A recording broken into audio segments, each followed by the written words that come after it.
జగన్ రెడ్డి గారి పాలన ఏం బాగాలేదన్న.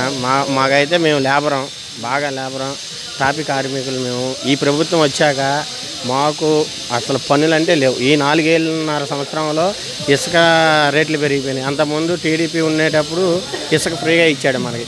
ఈ ప్రభుత్వంలో ఇసుక అసలు రాలేదు. ఐరన్ రేటు పెరిగింది, సిమెంట్ రేటు పెరిగింది, కంకరు అన్ని రేట్లు పెరిగిపోయినాయి. కార్మికులకు అందరికి కూడా అసలు మాకు పనులు అంటేనే ఏం లేవు. ఒకప్పుడు బాగానే ఉండేవి, ఉచిత ఇసుకలు అన్నీ అన్నాడు. అభివృద్ధి కార్యక్రమాలు చేసాము, సంక్షేమ కార్యక్రమాలు చేసామని అన్నారు. ఏం కనబడినాయండి? మా ఇప్పుడు లేబర్ ఉన్నారు, పనులు లేక అనేకమైన సెంటర్లు అంట రోడ్ల మీద ఉన్నాం. నేను ఒక టాపీ మేస్త్రిని, నేను రోజుకి పనికి వెళ్తే 800 కూలిస్తారు. అలాగే 3 రాజధానులు అన్నారు, వైజాగ్ ఒకటి అన్నారు, మన అమరావతి ఒకటి అంటున్నారు, కర్నూలు ఎక్కడ అన్నారు, 3 రాజధానులు అన్నారు. అలాగే అసలు మాకు ఈ ప్రభుత్వంలో కానీ అసలు ఏ పనులు లేవు. అన్ని రేట్లు ఎక్కువైపోయినాయి. ఇప్పుడు కూరగాయలు ఉన్నాయి,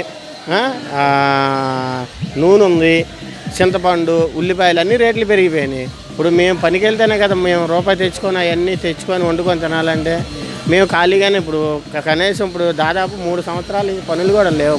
పనులు లేక పక్క రాష్ట్రాలకు వెళ్తున్నారంటే, పక్క రాష్ట్రాలకు హైదరాబాద్ వెళ్తున్నారు, బెంగళూరు వెళ్తున్నారు, వైజాగ్ వెళ్తున్నారు. ఇప్పుడు మేము సొంతగా పనులు చేస్తున్నామండి. మాకు పనులు లేక వేరే వాళ్ళతోనూ ఊరుల పనికి వెళ్తున్నాం. దేనికి వెళ్తున్నాం మేము? ఇప్పుడు ఇక్కడ జరగకపోతే మరి ఎక్కడికైనా వెళ్ళి పిల్లలు వాళ్ళు కొంచెం ఇచ్చేసుకోవాలిగా. దాని గురించి అట్టా ఇచ్చేసుకున్నాం. ఇప్పుడు జగన్ వల్ల రాష్ట్రం అభివృద్ధి జరిగింది. ఏం జరిగిందన్న? జరగలేదు అసలు. అభివృద్ధి ఏం జరిగింది? ఇప్పుడు పేదవాళ్ళకి ఇల్లులు ఇస్తానని అన్నారు. కొంతమందికి వస్తున్నాయి, కొంతమందికి రాలేదు. వచ్చిన తర్వాత ఎలా ఉంది సార్ రాష్ట్ర పరిపాలన? ఎలా ఉందండి?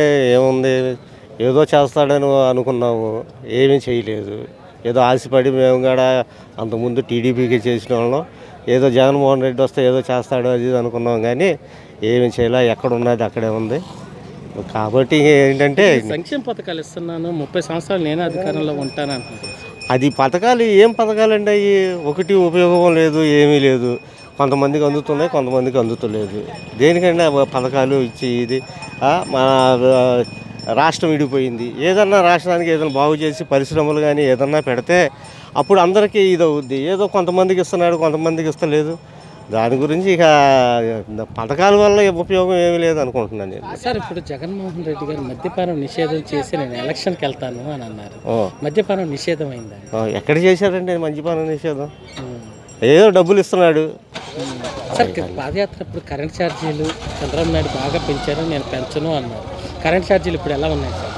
అయ్యా, ఇప్పుడు అట్లా చెప్పబట్టేగా ఆయన అధికారంలోకి వచ్చాడు. ఆ వచ్చిన ఏమీ లేకోకుండా ఇప్పుడు దిగిపోతానికి సిద్ధంగా ఉంటాడు. ప్రజలే నిర్ణయించుకుంటున్నారు దింపేద్దాం అనవసరం. సార్, రాజధాని ఇక్కడే ఉంటుంది, నేను ఇల్లు ఇక్కడే కట్టుకున్నాను. చంద్రబాబు నాయుడికి పవన్ కళ్యాణ్కి ఇల్లు లేదు అని అన్నారు. ఈ రోజేమో 3 రాజధానులు అన్నారు. 3 రాజధానులు అంటున్నాడు. వైజాగ్లో ఇల్లు కట్టుకున్నాడు, దీన్ని వదిలేశాడు. ఇక ఏమి లేదు, ఈ అమరావతి లేదు, ఏమీ లేదు. దాని గురించి కనీసం ఏమన్నా చెబుదామన్నా కానీ ఏమి చెబుతాడో ఏదన్నా అంటే లేదు. వైజాగ్ అన్నాడు, ఆయన వైజాగ్ వెళ్ళిపోయాడు.